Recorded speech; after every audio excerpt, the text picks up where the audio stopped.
Anybody, if you have a question, I'll be delighted to answer. Could you just briefly give a little recap of how your son got into politics? Yes, I can do that. As I told you, he first got a dose of conservative politics all through when he was 9 years old and I was involved in the Reagan campaign. You know, the Bible says that our steps are ordered of the Lord. As my son was entering high school, through a client of mine, we got my son introduced to a man by the name of Roland Story. Roland Story was the president of an organization called the Free Enterprise Institute. So now my son is just entering high school, and he's reading Adam Smith, he's reading John Locke, he's reading von Mises, and Hayek, and Bastiat, and Montesquieu, and Milton Friedman, and the Federalist Papers, and the Anti-Federalist Papers. And if you don't know these authors, you got homework to do. And then this organization selects 5 kids. Ted was one of the 5. They call them the constitutional corroborators. They hired a memory expert, and they taught these 5 kids to memorize the Constitution. Wow. They would go to Rotary clubs all around the state of Texas. Rotaries, they met for lunch. They would put 5 easels in the front of the room. And while people were having lunch, these 5 kids wrote the Constitution by memory on those easels. And then they would give a half-hour patriotic speech on free market economics and the Constitution.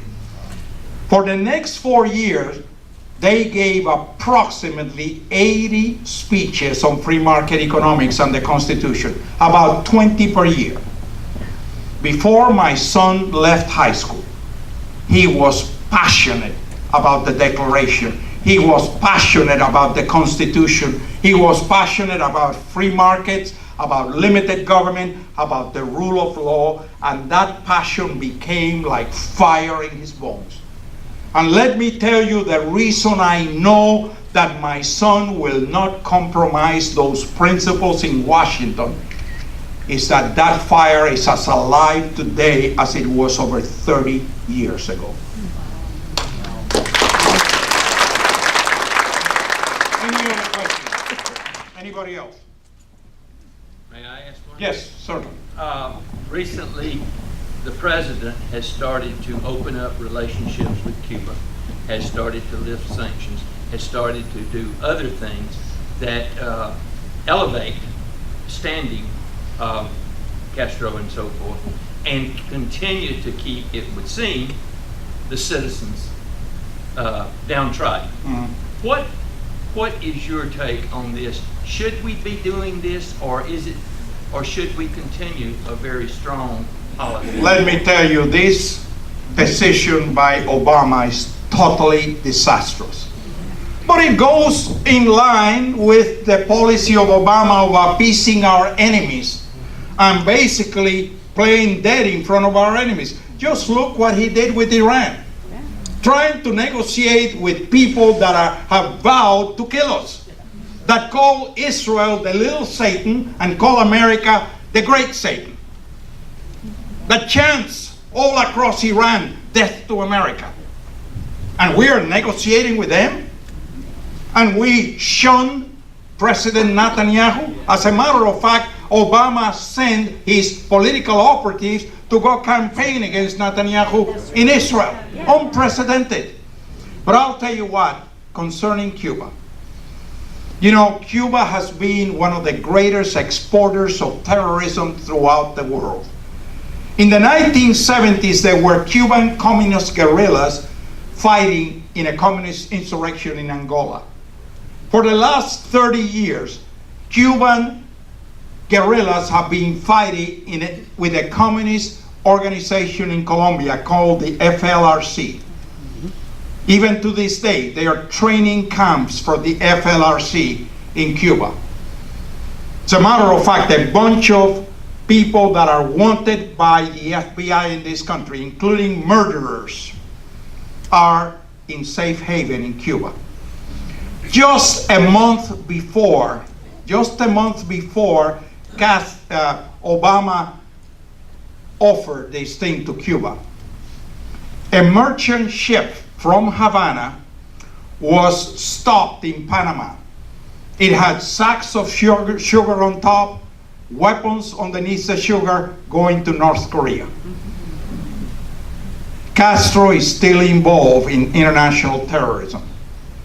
You remember in 1962 when we had Soviet nuclear missiles pointing at the United States of America just 90 miles from our shore. And let me tell you, Raul Castro has been very defiant. The very same day that Obama made his announcement, Castro said, "Don't you think that you're going to make us change our ways?" Well, you will not. The next thing is he demanded the return of Guantanamo base. You know, we cannot return Guantanamo base. You know why? Because we cannot afford a communist regime 90 miles from our shore without being unchecked. And then Castro had the goals to demand that we give them compensation for the blockade that we've had for 50 years. And then just last week, Raul Castro said the following: if any American company hires a Cuban worker, the salary must be paid to the Cuban government. The Cuban government will retain, listen to this, will retain 93% of the payment and pay that worker 7% in Cuban pesos, which are monopoly money. So who is going to profit? The fat cats in the Castro regime, not the Cuban people. This thing is a bad deal all around. Let me tell you, since 1962, Cuba has been banned from the Organization of American States. Obama, when he made this offer, said to Raul Castro, "I hope to see you at the meeting of the Organization of American States in Panama, which just took place this week." And I don't know if you saw USA Today with a photo of Obama sitting next to Raul Castro. You know, you got to realize, communism doesn't work. Because equality of outcome has never worked because nobody worked. I mean, if you work 10 hours and I work 2 and we get paid the same, how long is it going to take you for you to say, "I ain't working any more than 2 either"? So nobody works. So productivity goes down to nothing. So the Cuban regime for a long time was financed by the USSR.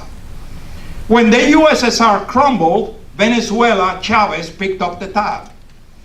And they were pouring millions of dollars into Cuba. But oil has dropped to less than half the price today.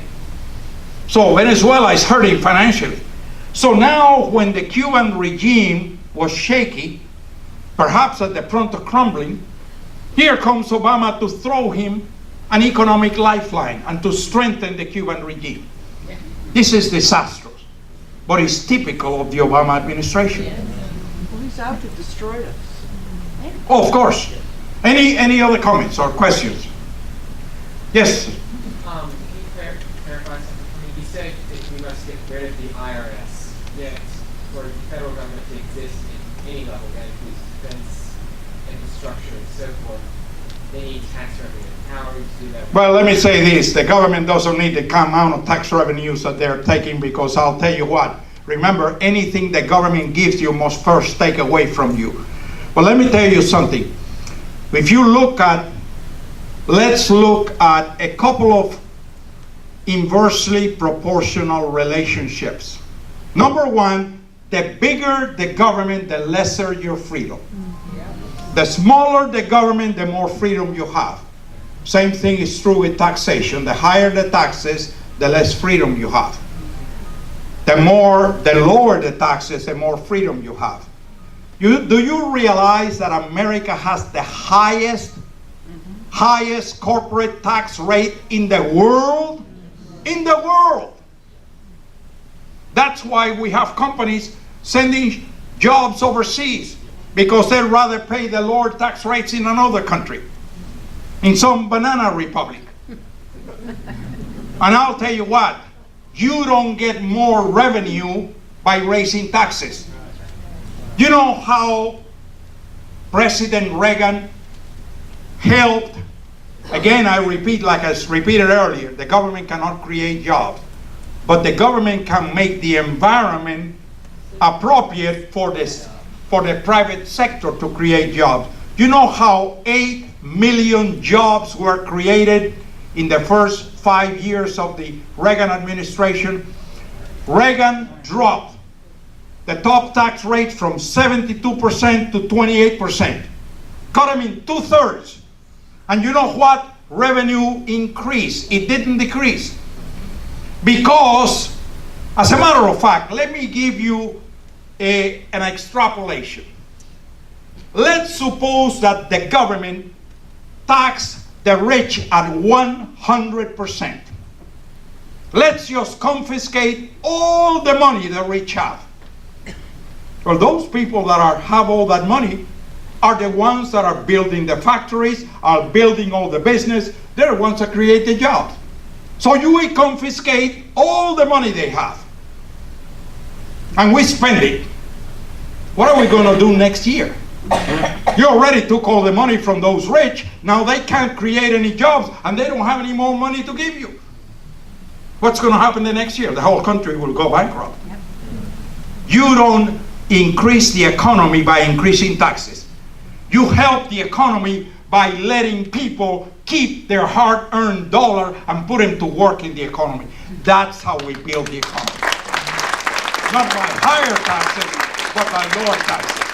Now let me tell you why I said get rid of the IRS.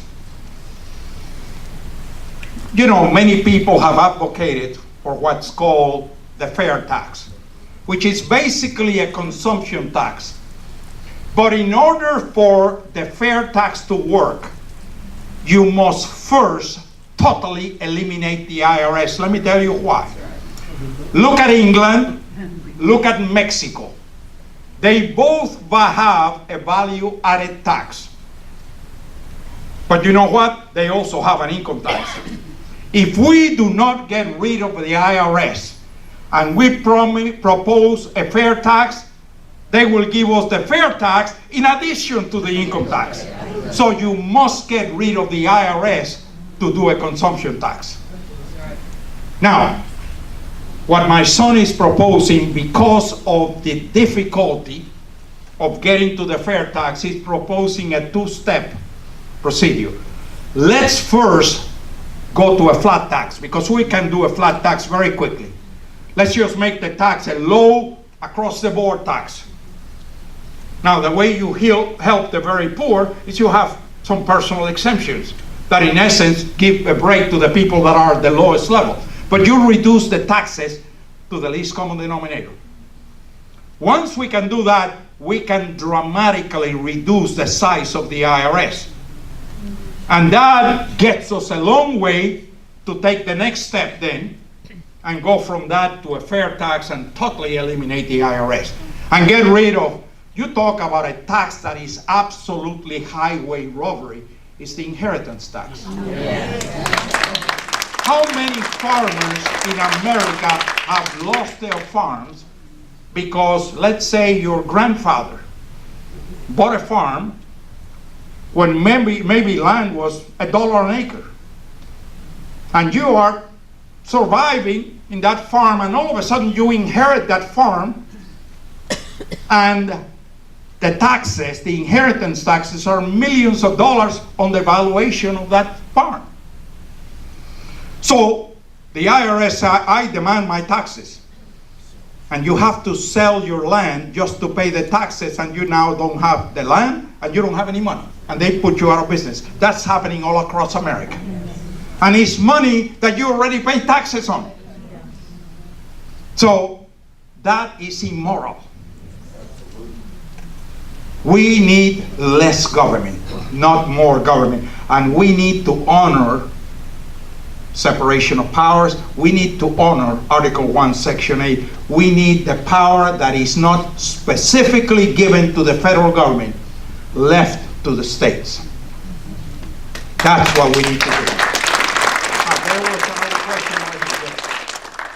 There's a talk about Article 5 of the Constitution. So what is your assessment of that? Well, let me just first of all say what some of the concerns are about Article 5. Article 5 of the Constitution gives us a way to have a convention of the states, not instituted by the Congress, but by the states.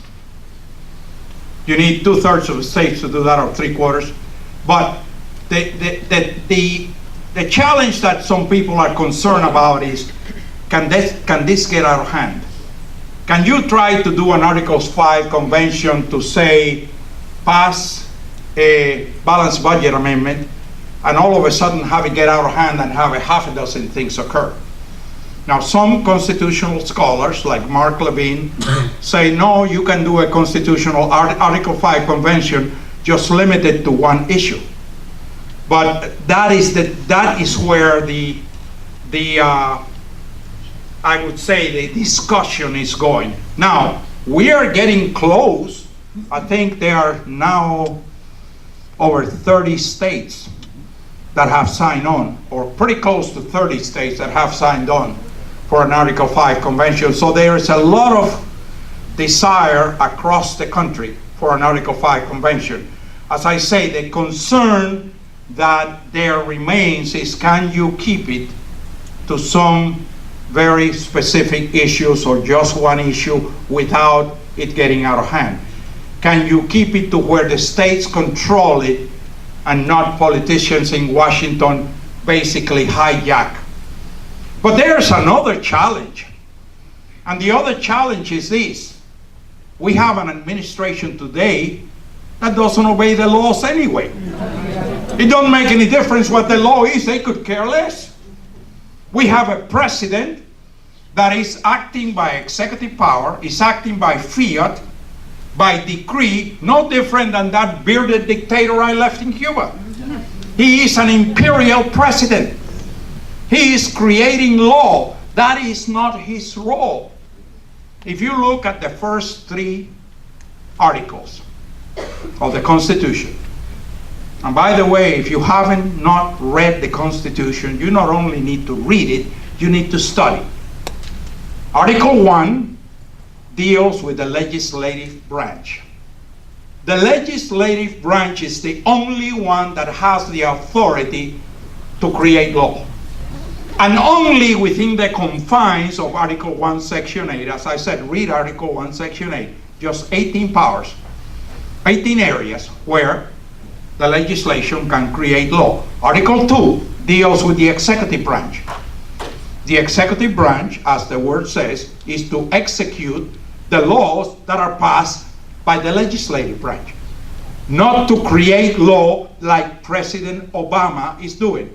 Now, here is where you have to be wise, because the liberals will tell you, well, every president has used executive orders, but not like Obama is using executive orders.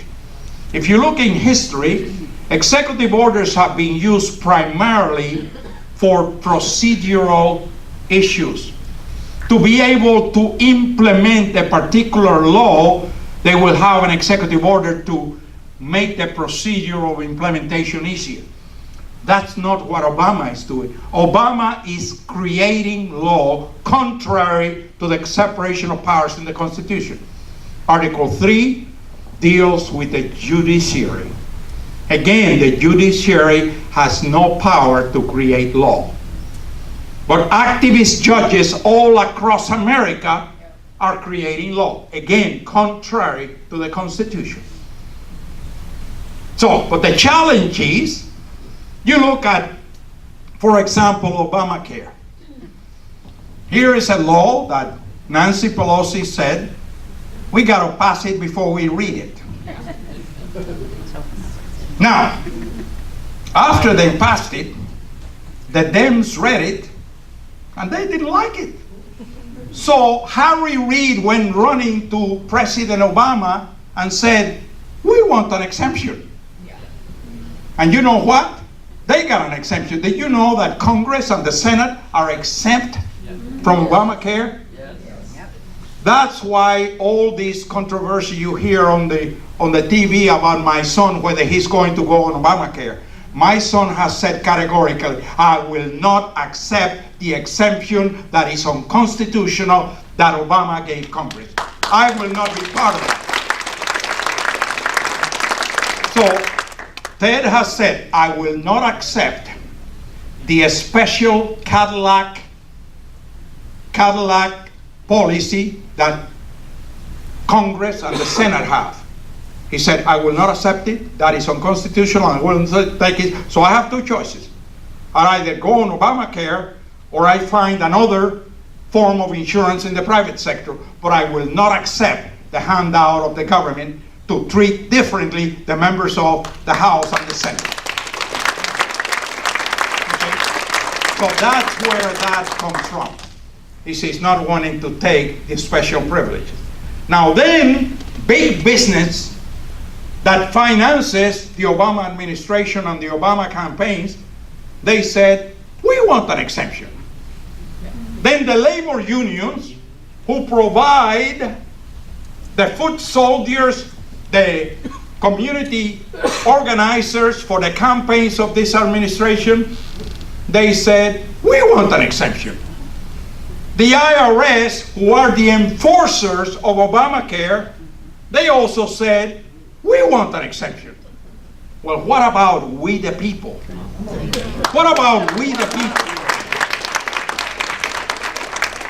Let me tell you, that's what that 22-hour filibuster by my son was all about. Was about fighting for the rights of we the people.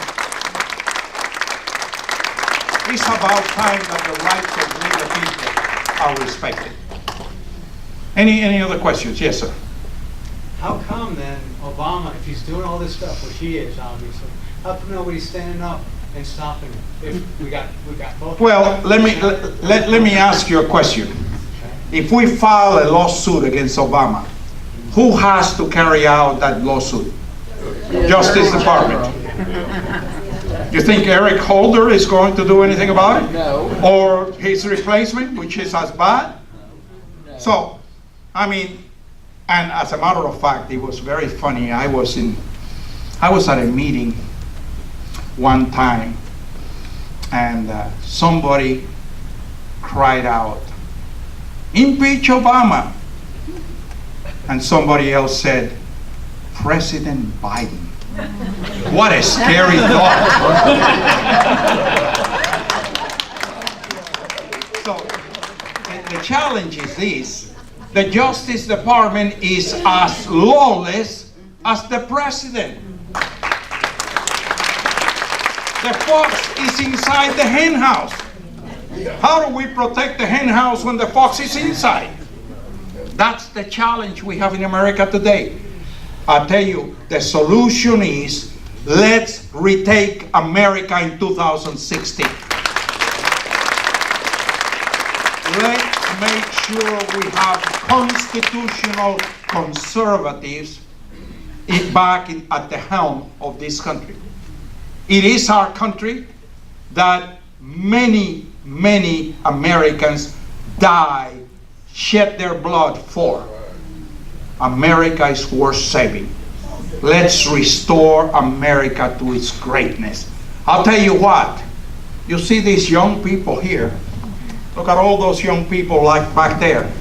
Let me tell you something, you young people that are sitting back in the back row. It is for you that we are fighting. And you know something? If we lose this fight, you will not have a future. Do you hear me? If we lose this fight, Hannah, you will not have a future. We are fighting this fight for the future of our children and our grandchildren. I'm going to close with this. President Reagan once said, freedom is not free. Freedom is not passed down from generation to generation in our bloodstream. Each generation has to fight to preserve it and protect it. Or we may find ourselves in our latter years talking to our children and our children's children as to how it was like when men were free in America. I don't know about you, I'm not willing to have that conversation. America is worth fighting for. Okay,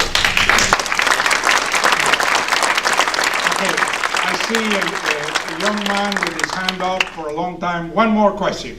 Yes, sir. Where is Ismail in the world today? Well, Ismail today is the Arab nations. That's what is, but the promise was made through Isaac. The word of God is quite clear. The promise was made to Isaac and his descendants. And God said to Abraham, in your seed, all the nations of the world shall be blessed. And so we need to stand together as the people of God to make sure that He is exalted above all and that America is restored to its position that God placed it, to be a beacon of light for the rest of the world. Thank you for your time. God bless you.